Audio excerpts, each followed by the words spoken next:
hurricane, it's way more unpredictable. When everybody's running for the exit, those are the guys, the firefighters of the Marine world. Very high risk, very high reward. If it was easy, everybody would do it. Deepwater Salvage. All new episodes. Sunday nights, 8, 7 Central. Only on the Weather Channel.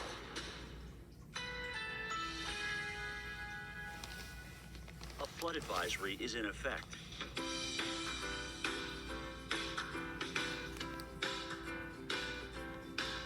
Currently in our area, 73 degrees with showers.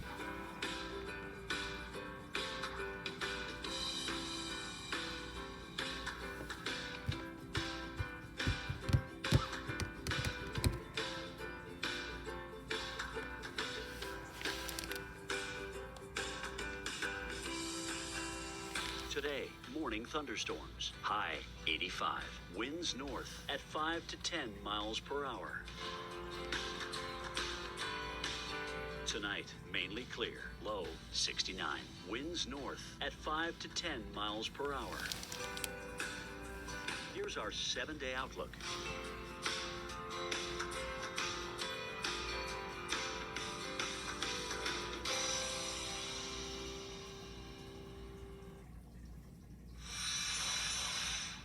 Welcome back. Captain Duplain and the crew of the Sedna must navigate the notorious Simpson Strait as a community of 130 waits for their sea lift with winter already moving in. I wish we could have a sneak peek. We can. Here's a sneak peek of an all-new episode of High Arctic Haulers. Take a look and listen. This time on High Arctic Haulers. We have no chance to fail on this one. A huge delivery Oh, shit. slides towards disaster. We are ready. The Arctic's first brewery bets big on the ships.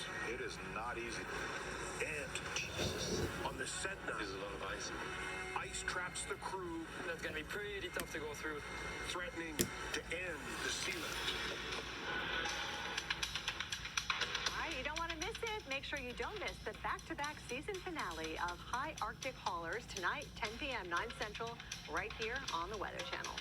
We're watching that show, but we're also watching the show in the Caribbean. 90% chance of further development. For this, Kelly, Invest 93L. Yeah, it could be Idalia in the making. We're up to the I-named storm already, and it's got a 90% chance of becoming our next depression or storm once it gets away from the Yucatan and into the eastern Gulf of Mexico. Absolutely. So this is just a suggestion of what we think could happen with it. And don't go ahead and just bank and say, okay, well, it's going to Daytona Beach or it's going to Tampa. There's a lot of things that are going to change over the next several days. And check out the wind forecast, Kelly. Yeah, this is the intensity of the storm. Tropical storm status. There is that one model, the ship's model, that puts it up into hurricane status. But again, it really depends on what happens once it gets into the environment where it is going. Because this weekend, it's just sitting and spinning right near the Yucatan. Absolutely. So the way it looks is into early next week, moving into an area with minimal shear, the warm water, we've got plenty of that. And the interaction with land is going to be very minimal as it's in its development phase. Okay, so this is a scenario we don't want to see. Upper low hanging back to the west, and that would allow for more development and therefore a higher intense storm coming into the eastern Gulf.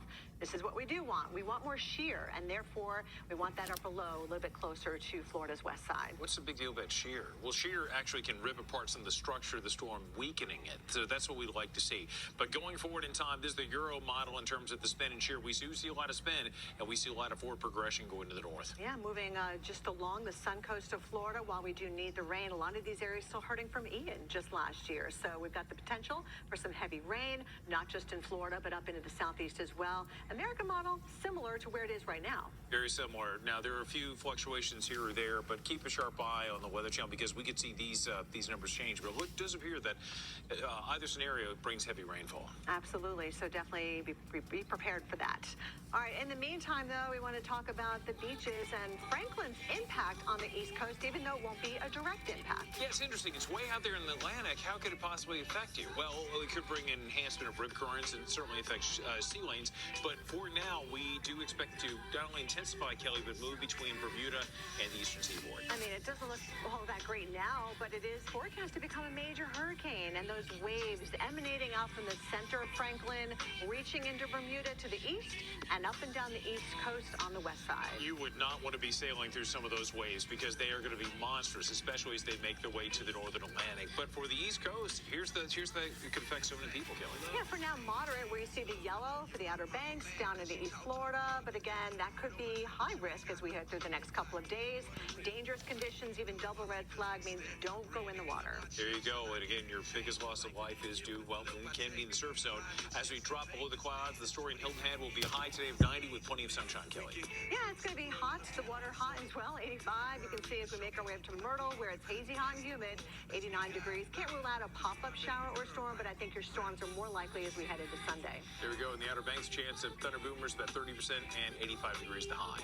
Well, the road to recovery in Southern California is clogged by collapsed roads and closures due to Tropical Storm Hilary. The historic storm pummeled the area with rounds of torrential rain earlier this week. Yeah, that was a crazy situation where we saw a major hurricane off the coast of the Cabo area, Baja Peninsula of California, and then moved into California as a tropical storm and caused all kinds of rain, especially in the higher elevations. Kind of hard to find a spot on this map that's not busy in terms of the tropics. And this is not unusual at all. This is what we typically see this time of year. But both the Atlantic and the Pacific both performing. Yeah, and the peak of hurricane season is basically just a couple weeks away.